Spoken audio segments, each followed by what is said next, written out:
Carlo Gambino was a Sicilian crime boss who was the leader and namesake of the Gambino crime family of New York City. Following the Apalachin Meeting in 1957 and the imprisonment of Vito Genovese in 1959, Gambino took over the commission of the American Mafia and played a powerful role in organized crime until his death from a heart attack in 1976. During a criminal career that spanned over 50 years, Gambino served only 22 months in prison for a tax evasion charge in 1937. Early life and family. Carlo Gambino was born in Palermo, Sicily, Italy, on August 24, 1902, to a family that belonged to a Sicilian mafia gang from Passo di Rigano. He had two brothers, Gaspare, who was not involved with the mafia, and Paolo, who was a part of what would become the Gambino crime family. His parents were Italian immigrants Tommaso Gambino and Felice Castellano. Gambino entered the United States on December 23, 1921, at Norfolk, Virginia, as a stowaway on the SS Vincenzo Florio. He made his way to New York City to join his cousins, the Castellanos, and worked for a small trucking firm owned by their family. Gambino later moved to a modest house located at 2230 Ocean Parkway in Brooklyn. His Long Island residence, located at 34 Club Drive in Massapequa, New York, served as his summer home. The two-story brick house, surrounded by a low fence with marble statues on the front lawn, was at the end of a cul-de-sac in Harbor Green Estates, overlooking the South Oyster Bay. In 1932, Gambino married one of his cousins, Catherine Castellano, sister of future Gambino family boss Paul Castellano.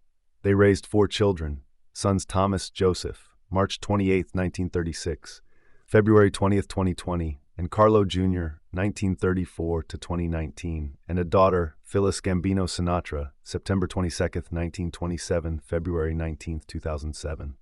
Criminal career. Castellammari's War and the Commission in New York, Gambino joined a criminal organization headed by Joe Masseria, another Sicilian-born gangster. In 1930, Gambino was arrested in Lawrence, Massachusetts, as a suspicious person. That charge was dismissed, but he was seized a month later in Brockton, Massachusetts, on a larceny charge. A warrant was issued for his arrest when he failed to show up in court. 4 years later, he was arrested in Manhattan as a fugitive and was returned to Brockton, where the larceny charge was dropped when he made restitution of $1,000.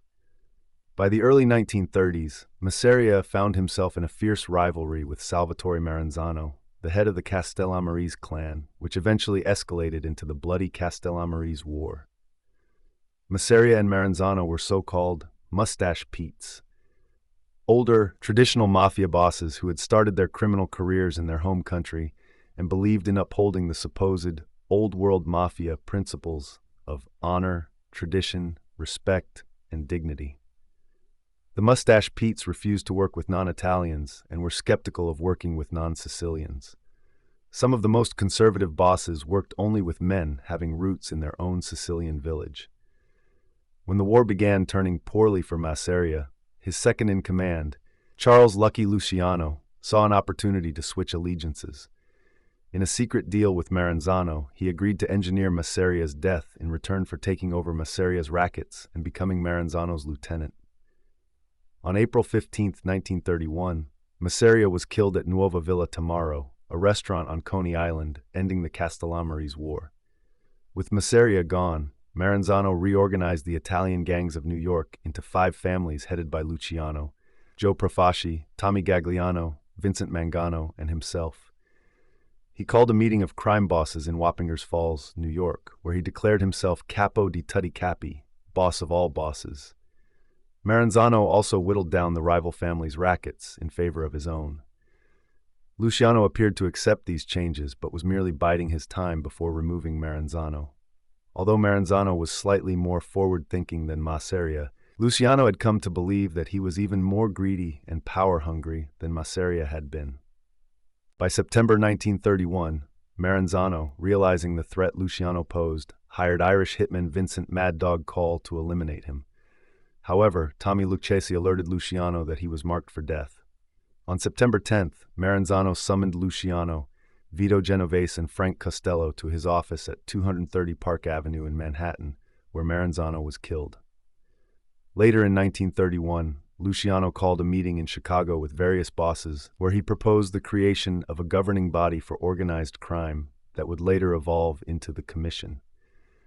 Designed to settle all disputes and decide which families controlled which territories, the Commission has been called Luciano's greatest innovation.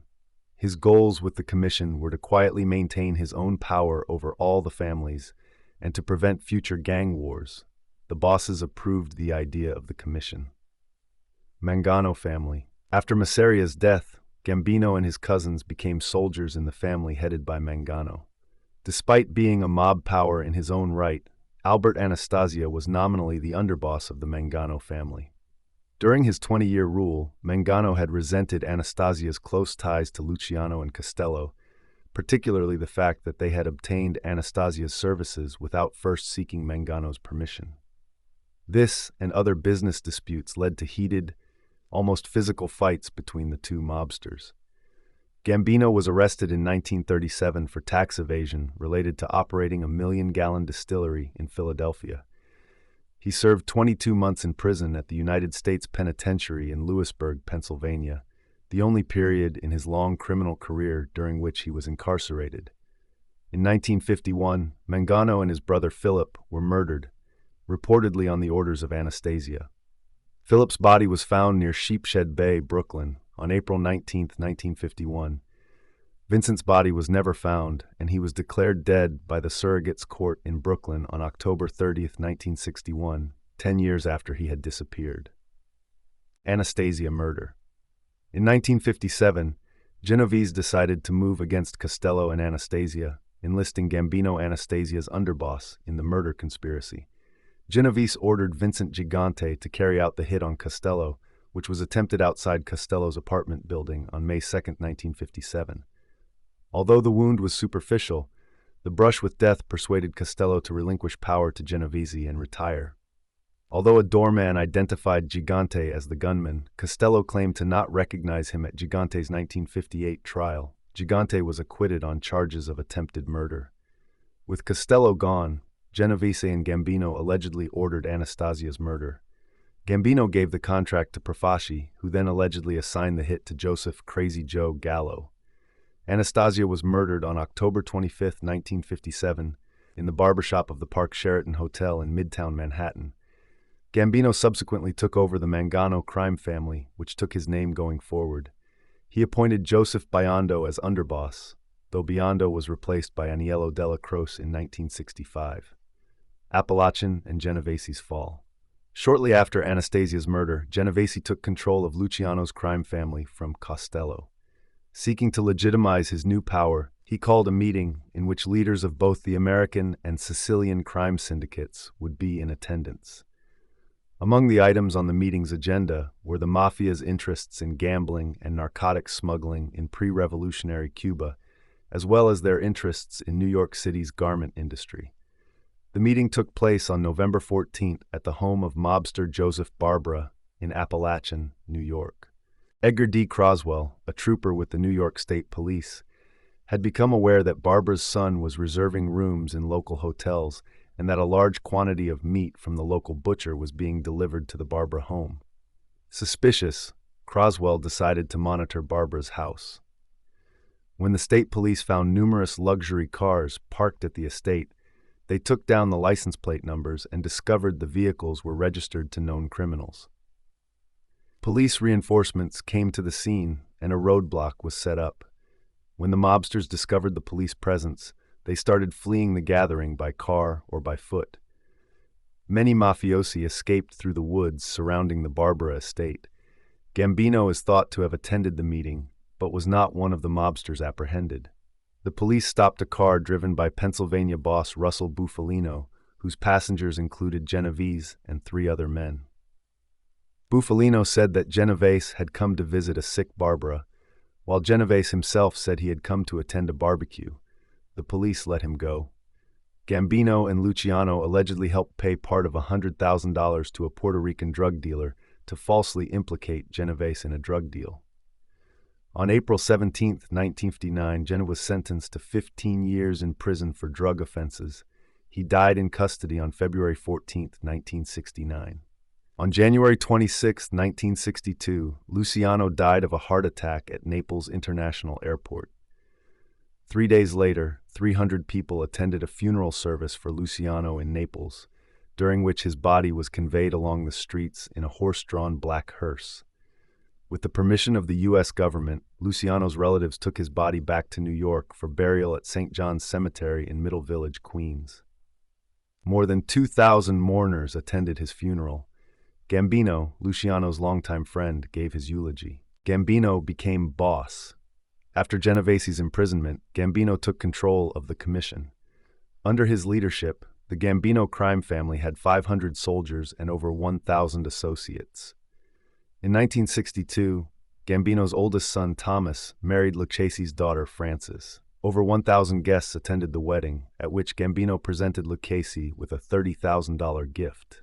In return, Lucchese gave Gambino a part of his rackets at Idlewild Airport, now called John F. Kennedy Airport. Lucchese exercised control over airport security and airport unions. As a team, Lucchese and Gambino now controlled the airport, the commission, and most organized crime in New York. Conspiracy against the commission. In 1963, Joseph Bonanno, the head of the Bonanno crime family, made plans to assassinate several rivals on the commission, bosses Gambino, Lucchese, and Stefano Magaddino, as well as Frank De Simone. Bonanno sought Joseph Magliocco's support, and Magliocco, bitter over being previously denied a seat on the commission, readily agreed. Bonanno promised to make Magliocco his right-hand man in exchange for his assistance. Magliocco was assigned with killing Lucchese and Gambino, and he gave the contract to Joseph Colombo, one of his top hitmen. However, the opportunistic Colombo revealed the plot to his intended targets. The other bosses quickly surmised that Magliocco and Bonanno were colluding, and summoned both men to explain themselves. Fearing for his life, Bonanno went into hiding in Montreal, leaving Magliocco to deal with the commission. Badly shaken and in failing health, Magliocco confessed his role in the plot. The commission spared his life, but forced him to retire as boss of the Profassi family and pay a $50,000 fine. As a reward for turning on his boss, Colombo took over Magliocco's family, which was subsequently renamed the Colombo family, Health and Deportation Order. Deportation proceedings against Gambino were started by the Immigration and Naturalization Service as early as 1953, but made no headway for several years because of his heart condition and constant hospitalizations. In 1970, he was indicted on charges of conspiring to hijack an armored car carrying $3 million and was arrested on March 23, 1970. He was released on the $75,000 bail and was never brought to trial because of his health. The same year, the U.S. Supreme Court upheld a 1967 order that he previously appealed that he be deported because he had entered the country illegally. When the government tried to carry out the order, Gambino was rushed to a hospital after he had suffered a massive heart attack. Colombo assassination. On June 28, 1971, Colombo was shot 3 times by Jerome A. Johnson, one being in the head, at the Second Italian Unity Day rally in Columbus Circle, sponsored by the Italian American Civil Rights League. Johnson was immediately killed by Colombo's bodyguards. Colombo was permanently paralyzed from the shooting and later died in 1978. Although many in the Colombo family blamed Gallo for the shooting, the police eventually concluded that Johnson was a lone gunman after they had questioned Gallo. Since Johnson had spent time a few days earlier at a club run by the Gambino family, one theory was that Gambino organized the shooting. Colombo had refused to listen to Gambino's complaints about the League and allegedly spat in Gambino's face during one argument. However, the Colombo family leadership was convinced that Gallo ordered the murder after his falling out with the family. Gallo was murdered on April 7, 1972. Tommy Eboli murder. After Genovese's death, Gerardo Cattina became the new boss of the Genovese family. However, he was indicted and jailed in 1970. Thomas Eboli then became the front boss of the family for the next 2 years. However, Eboli wanted to run the family for real and borrowed $4 million from Gambino to finance a new drug trafficking operation. However, law enforcement soon shut down Eboli's drug racket and arrested most of his crew. Gambino allegedly ordered Eboli's murder. While it was initially thought that this was due to Eboli's failure to pay back the loan, it is now believed that Gambino actually wanted to replace Eboli with Frank Funzi Thierry, and that Gambino used the loan as a pretext. On July 16, 1972, Eboli left his girlfriend's apartment in Crown Heights, Brooklyn, and walked to his chauffeured Cadillac. As he sat in the parked car, a gunman in a passing truck shot him 5 times. Hit in the head and neck, Eboli died instantly. No one was ever charged in this murder. Death. Gambino died at his Massapequa home in the early morning hours of Friday, October 15, 1976, aged 74, having watched the television broadcast of the New York Yankees winning the American League pennant the previous evening. The official cause was natural causes, and his death was not unexpected, given a history of heart disease. Cusimano and Russo Funeral Home hosted his wake over the weekend of October 16th and 17th. His funeral mass was held on Monday, October 18th, at the Church of Our Lady of Grace in Brooklyn. Gambino was then entombed within his family's private room in the cloister building of St. John Cemetery in Queens. His funeral and wake were attended by several hundred people, with plainclothes police and FBI agents mingling outside. His funeral procession consisted of 13 limousines, around a dozen private cars, and 1 flower car. Aftermath. Against expectations, Gambino had previously appointed Castellano to succeed him over his underboss Della Croce. Gambino appeared to believe that the family would benefit from Castellano's focus on white-collar crime. Della Croce at the time was imprisoned for tax evasion and was unable to contest Castellano's succession. Castellano's succession was confirmed at a meeting on November 24th with Della Croce present. Castellano arranged for Della Croce to remain as underboss while directly running traditional mafia activities such as extortion, robbery, and loan sharking. While Della Croce accepted Castellano's succession, the deal effectively split the Gambino family into 2 rival factions. Please let us know in the comments what you think. Please don't forget to hit the like and subscribe button. Until next time, stay safe and stay aware.